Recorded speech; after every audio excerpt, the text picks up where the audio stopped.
Hello বন্ধুরা, তোমরা সবাই কেমন আছো? আশা করি তোমরা সবাই ভালো আছো। তো আজকে একটি নতুন ভিডিও নিয়ে তোমাদের সামনে হাজির হলাম। তো বন্ধুরা, তোমরা কি জানো সিআইডি অভিনেত্রীদের মধ্যে কার শিক্ষাগত যোগ্যতা বেশি?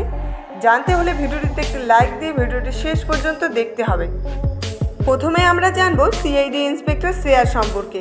শ্রেয়ার আসল নাম জাহ্নবী শ্বেতা। তিনি মুম্বাই মালিনী কৃষ্ণ সংঘবী কলেজ থেকে লেখাপড়া করেছেন।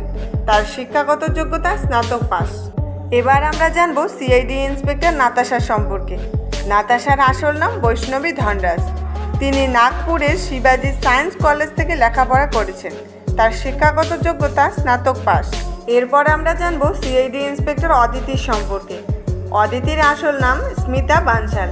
তিনি উত্তরপ্রদেশের সেন্ট ফ্রান্সিস কনভেন্ট ইন্টার কলেজে লেখাপড়া করেছেন। তার শিক্ষাগত যোগ্যতা স্নাতক পাস। এবার আমরা জানবো ডক্টর সারিকার সম্পর্কে। ডক্টর সারিকার আসল নাম শ্রদ্ধা মুশালি। তিনি গুজরাটের একটি কলেজ থেকে স্নাতক পাস করেন। এরপর আমরা জানবো সিআইডি ইন্সপেক্টর পূর্বীর সম্পর্কে। পূর্বীর আসল নাম আনসা সাই। তিনি মুম্বাইয়ের একটি কলেজ থেকে বাণিজ্য বিষয় নিয়ে স্নাতক পাস করেন। এবার আমরা জানবো সিআইডি ইন্সপেক্টর মুস্কানের সম্পর্কে। মুস্কানের আসল নাম অলকা বর্মা। তার শিক্ষাগত যোগ্যতা স্নাতক পাস। এরপর আমরা জানবো সিআইডি ইন্সপেক্টর প্রিয়াঙ্কার সম্পর্কে। প্রিয়াঙ্কার আসল নাম সাই দেওদার। তার শিক্ষাগত যোগ্যতা স্নাতক পাস। এরপর আমরা জানবো সিআইডি ইন্সপেক্টর অনুষ্কার সম্পর্কে। অনুষ্কার আসল নাম কবিতা কৌশিক। তার শিক্ষাগত যোগ্যতা স্নাতক পাস।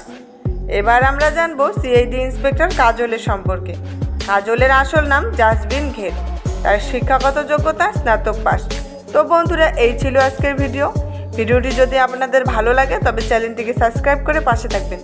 দেখা হচ্ছে পরের একটা নতুন ভিডিওতে। ভালো থাকবেন, সুস্থ থাকবেন, ধন্যবাদ।